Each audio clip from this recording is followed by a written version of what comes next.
Reading the Bible and taking its stories at face value seems to make some pretty outlandish claims. Talks about a recent creation some 6,000 years ago. The first humans created as humans, and only one simple instruction given. Don't eat the fruit on this one tree. A talking snake asked the two first humans, did God really say that? Science would surely say that all the stories in the Bible were impossible nonsense.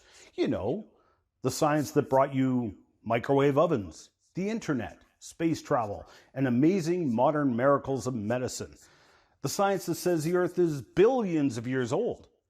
The science that says we humans evolved over many millions of years from ape-like creatures.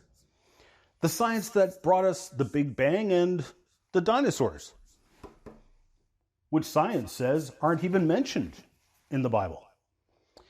And that science says we have the fossils right here to show it.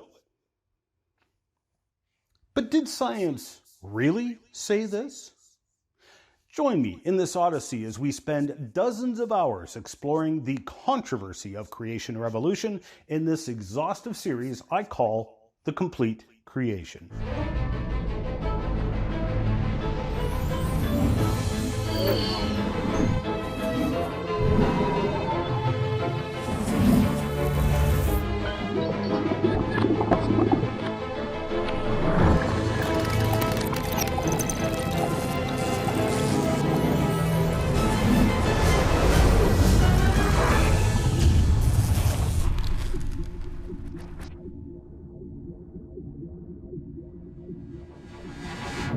Hello and thank you for joining me. My name is Ian Juby. I am the host and producer of the weekly television show Genesis Week and the founder of Canada's first museum devoted to biblical creation. I've spent close to 30 years now studying this creation-evolution controversy, speaking on the topic, and conducting a lot of collaborative research with scholars and scientists from around the world, as well as my own scientific investigations into the matter. You see, I love science. Started teaching it when I was 16 years old. I also love my Creator, whom I would contend is none other than the Lord Jesus Christ. But I can't say I was always like that. It's a long story, but there was a time when I rejected Christ and was so angry with both Him and the words written in this book that I repeatedly whipped it against the wall in fits of rage. Maybe that's where you're at today. And I get it. I really do. Having such a keen interest in anything science and tech, and also educated right here in North America, I was taught the exact same things the majority of you were undoubtedly taught. Evolution was a fact. Science says so. I was handed boatloads of alleged evidence for evolution. Undoubtedly, there will be many of you watching this series. You are convinced of evolution as a scientific fact. Again, I get it. I get where you are coming from. I realize I may seem like an extreme oddity when I say that, in spite of my own personal history, I have scientifically rejected evolution and embraced this book as a literal history book of life, the universe, and everything. Now, I understand why some of you will look at me like I'm some kind of conspiracy nut who also has two heads or something. I get it. After all, how can you deny science? But let me start right there. This simple chart we've all seen, so eloquently depicting the fossil evidence of the evolutionary ascent of ape-like creature to man, the vast majority of people do not know that this fossil sequence is only found in 3 places on the entire planet. Do any of you know where we find this sequence? Only 3 places. Textbooks, museum displays, and the imaginations of people. This sequence does not exist in physical form anywhere on this planet. In fact, if you were to accurately depict in graphical form what we actually find, it would look like this. And The interpretation of many of the alleged half-ape, half-human fossils are controversial even among die-hard adherents to evolution. In a later session, you'll see the evidence for yourself, and we'll take a close look at many of these fossils, looking at replications and 3D scans of the original fossils. As a matter of fact, you'll get to see that some of these alleged half-ape, half-human ancestors really are half-ape, half-human, because they mixed human fossils with ape fossils to reconstruct these skeletons. They made a Frankenstein chimera and then claimed it to be proof of evolution. How could science be so wrong? Now, being a vocal proponent of true science, I would like to start this series right there, because we can't determine what science says or does not say until we even know what science is. And unfortunately, there's an incredible amount of ignorance on that very topic. I lay the responsibility for that at the feet of the self-proclaimed science educators. PBS, National Geographic, the National Center for Science Education, Bill Nye the Science Guy, Dr. Neil deGrasse Tyson, and the likes. Interestingly, with each of these individuals or groups, you can see their historic descent into madness when they attempt to defend the theory of evolution. They inevitably contradict and otherwise refute themselves while proclaiming bold statements that reveal their glaring ignorance on what science even is. This descent into madness happens because, as you will see shortly, in order to defend the theory of evolution, you must deny true science. Let me give you some examples so we can learn what science is and is not. Now, a couple of years back, I saw a meme on the internet.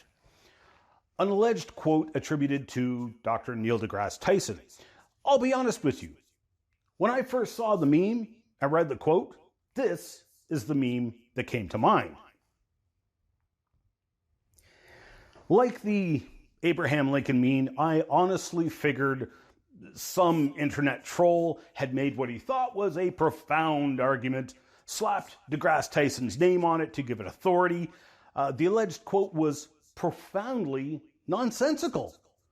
I didn't actually believe deGrasse Tyson said this until I saw and heard him say it. It was during an interview with left-wing extremist Bill Maher on Real Time, produced by HBO. We're not going to rehash what we talked about on the panel last week. We debated global warming. Two of the people did not believe in it. Oh, no, one person didn't believe in it. Two of them didn't believe in evolution. The good thing about science is that it's true whether or not you believe in it. You see, that's the... I'm just saying. That's very good.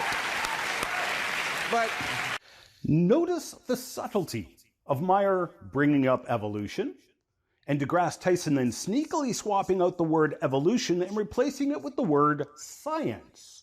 He then swaps out the word science for the word truth. This is significant.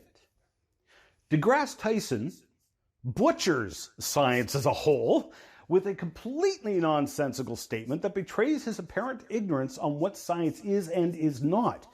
The reaction and applause of both Maher and the audience betrays their apparent ignorance on the topic as well. Science cannot be truth.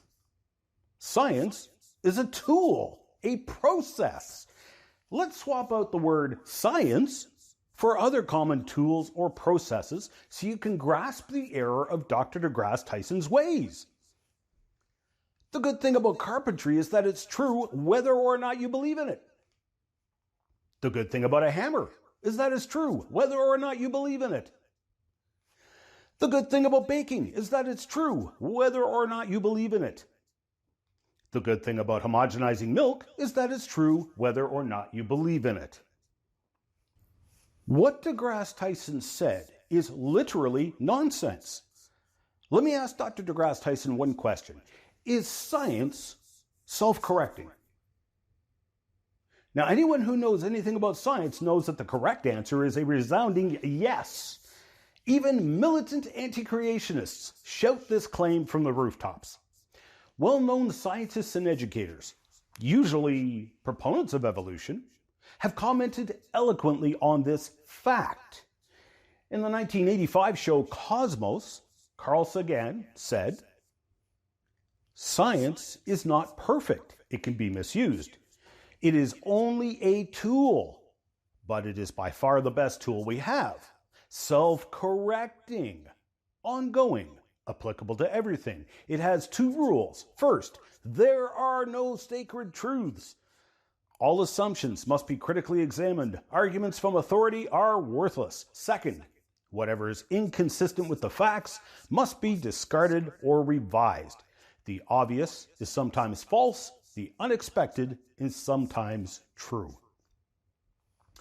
I'd like to suggest that Dr. deGrasse Tyson chew on the words of Ian Tattersall, Curator Emeritus at the American Museum of Natural History. "In science, it is no crime to be wrong unless you are inappropriately laying claim to truth. What matters is that science as a whole is a self-correcting mechanism in which both new and old notions are constantly under scrutiny. In other words, the edifice of scientific knowledge consists simply of a body of observations and ideas that have, so far, proven resistant to attack, and that are thus accepted as working hypotheses about nature." So tell me, if science is truth, then that would mean the truth is self-correcting. So the truth that was is no longer the truth because it was clearly incorrect and not the truth, and it corrected itself. So what deGrasse Tyson currently thinks this truth is today may not be truth to him next week in light of new evidence. Therefore, the truth is not the truth, according to Dr. deGrasse Tyson's self-contradicting statement. I have bad news for Dr. deGrasse Tyson. The truth is true, whether or not you believe in it. Now, Dr. deGrasse Tyson is a smart guy, so why would he say something so foolish? Why did this happen? I'm certain many of you will be surprised, even shocked, because you will see that the theory of evolution, from its foundations to its application in modern times, is the antithesis of science. To defend the anti-science dogma of evolutionism, without even realizing it, you fall into illogical and irrational rhetoric. You must reject true science and embrace the science falsely so called that the Apostle Paul mentioned. I might remind everyone that Paul was an apostle who originally rejected Jesus Christ, the Christ who stood before Pontius Pilate. As Pilate was standing in judgment of Christ, he asked, "What is truth?" Pilate asked this as he stood before the Christ who had previously said, "I am the truth." Science is not truth. Science is a study of the world around us, and in its purest form is a pursuit of finding out what is the truth. However, science has limitations. For example, science is strictly limited to the natural realm. It cannot measure or study your emotions or even your thoughts. We cannot scientifically study what is outside of nature, though scientific study may point to the extranatural. For example, it may come as a shock to my evolutionist friends that you believe in the supernatural. Molecules to man evolution, popularly taught at all levels of education, must violate several well-established scientific laws of nature, such as biogenesis and the second law of thermodynamics. Well, if a process violates a scientific law of nature, then by definition it is neither scientific nor natural. It is an extranatural, aka supernatural process. A miracle. Molecules to man evolution, by very definition, is a supernatural process, flying in the face of all observable science. Now, you are welcome to contend that the first life arose from non-life, but that is not scientific. that violates the law of biogenesis established by observation since the beginning of scientific study. You would be venturing beyond what science can study because life has only ever been observed to arise from previous life. Now, the theory of special creation and the theory of evolution both inevitably venture into the supernatural, beyond the realm of scientific study. Creation and evolution are both attempts to use science to answer the four great questions of life. Who am I? Where did I come from? Why am I here? And where am I going? The two models of creation or evolution exhaust all other possibilities. Our origins will be found in one of these two models. For example, there are some who claim that we were genetically engineered here on Earth by aliens. Well, that's well and all, but it does not answer the question, where did we come from? It dodges the question. It merely brings up the question, where did the aliens come from? And it fails to answer that question. Either those aliens were created or they evolved. Now, in defining what evolution is, I find myself having to define the type of people I address as well. I have many friends who believe in the theory of evolution. Why wouldn't they? They were taught as I was, given years of education on the alleged overwhelming evidence for evolution. Now, these people I have great respect for, as they are typically very interested in true science. They have not heard the information I'm about to share with you in this video series. So why on earth would they believe anything else? All of this evidence for evolution is probably racing through your minds already. You are the people I make this series for. I know you are addicted to information and appreciate it, as do I.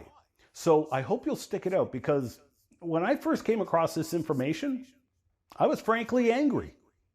I asked questions like, why have I not heard this before? It rattled my cage, shook up my life. It made me angry because I felt like some big secret had been kept from me.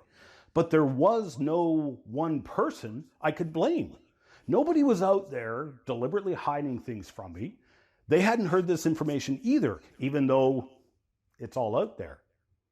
But it took someone else who was in my current shoes to bring it all to my attention. As you will see, the evidence against evolution is frankly overwhelming. Then there are those people I call anti-creationists. These are people for whom evolution is quite literally a religion. They embrace and defend it religiously and quite viciously attack any who dare question evolution. They attack any who would dare present any of the overwhelming scientific evidence refuting evolution, like I am about to do in this series. Attacking those who present scientific evidence is by definition anti-science behavior. And I have to deal with these incredibly rude people on a daily basis. So if I come across as a little harsh sometimes, please bear in mind, I have no patience for the enemies of the truth. I'm getting old and crotchety, and it's the same old, boring and pathetic attacks day in, day out. You'll see as I quote such people throughout this video series, because their ridiculous comments often do bring up good talking points to further demonstrate how the evolution myth is just that, an anti-science myth. My resulting rants may or may not be tempered by how much happy juice I have drank that day. Depending on how much happy juice I drink during these recordings, I may or may not be inspired to rant. Oh, and when I refer to happy juice, I'm referring to energy drinks. I don't know what your reprobate minds were thinking. Anyway, before I continue, I find I must define the theory of evolution, partly because it's been muddied, sometimes unintentionally, other times maliciously so. Whenever I refer to the theory of evolution or evolution in this series, I'm referring to the common molecules to man version that is taught in our Western education system. There is microevolution and macroevolution, two very different things, and the anti-creationists often muddy the waters between the two, even going so far as to denying that there are two different kinds. For example, a very common evidence presented in evolutionary textbooks is the peppered moths. When they rest on light-colored trees, the dark-colored moths stand out and are thus spotted by predators first and eaten. Then, when the Industrial Revolution took place in England and the trees were all darkened from soot, suddenly the lighter-colored moths were eaten first, and thus the moth population shifted from the majority being dark-colored moths. Or, so the story goes. Even if that story was actually accurate, it is not, that would be a classic example of microevolution. The peppered moths have evolved into peppered moths. Those are changes within the kind of organism and in the population. But the moths have not evolved, say, a stinger to defend against predators, which requires the generation of new genetic code from multiple organs, such as, poison generation and storage, or a stinger with which to administer such poison. This would venture into the realm of macroevolution, major organismal changes which require new genetic information and start to clearly make a new kind of organism. I think we would all agree we would no longer call such a creature a peppered moth. We would call it something with a lot more panache, like, death moth with a touch of pepper or something. Now, microevolution is a fact. No one denies this happens. But it is a non sequitur to say that microevolution, which can be observed, leads to macroevolution, which has never been observed in all of scientific history. Macroevolution is what is required by the molecules to man, or universal common ancestry theory of evolution. And I challenge you to find even one observed example in all of scientific history of macroevolution. Throughout this series, unless I specifically say otherwise, whenever I refer to the theory of evolution or evolution, I am referring to the macroevolutionary universal common ancestor theory of evolution.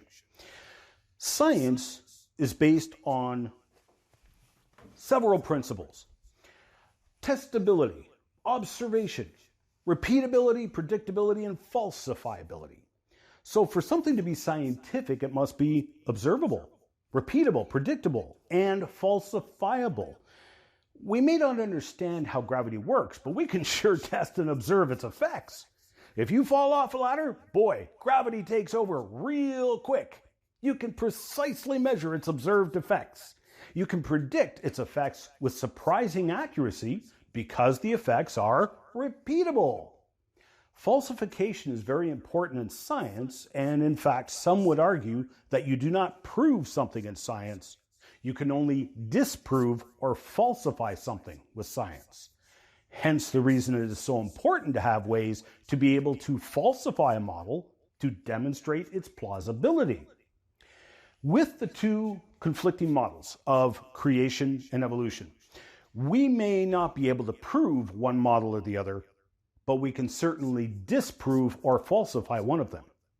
Especially because the two models exhaust all other possibilities, then whichever model remains standing is the one which is most likely correct, scientifically speaking, regardless of whether or not the model ventures into the supernatural.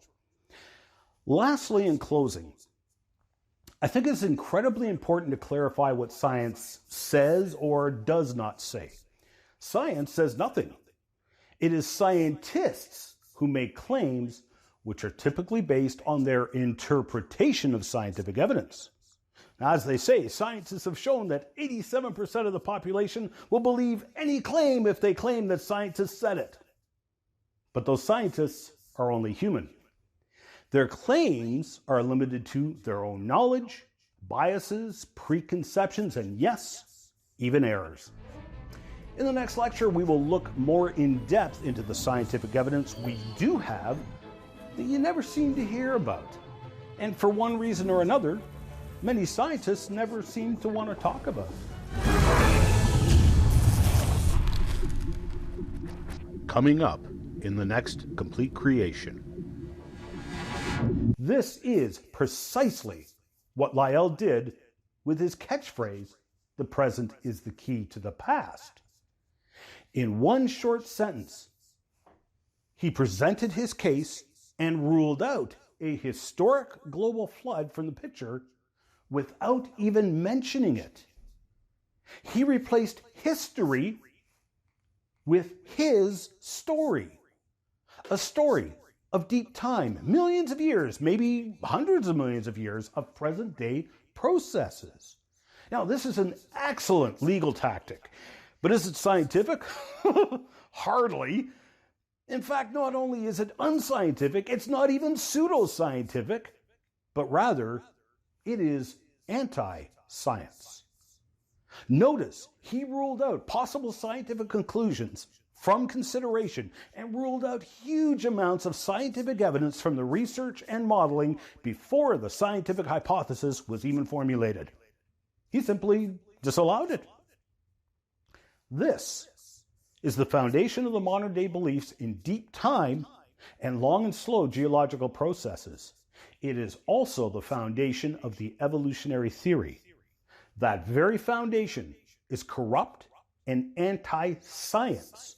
Beliefs in deep time are fruit from the poisonous tree. In fact, as you will see shortly firsthand, the present cannot be the key to the past because present-day processes cannot explain what we find in the geological record. I would instead contend the Bible is the key to the past. You can catch this entire series in a variety of ways. You can watch the shows online at completecreation.org or genesisweek.com. You can also purchase the Complete Creation series in full high definition on Blu-ray or video on demand at completecreation.org, or support the Miracle Channel with a monthly tax-deductible donation and access the entire Complete Creation series in high definition through Corco, Miracle Channel's video on demand service. We need your support to keep the program on the air. Please pray for us. And if you wish to financially support the program, Canadians can make a tax-deductible donation to Core Ottawa, Canada North Post Office Box 72075, Ottawa, Ontario, Canada, K2K 2P4. Or you can make a donation via PayPal online at ianjuby.org/donations. And thank you for your support.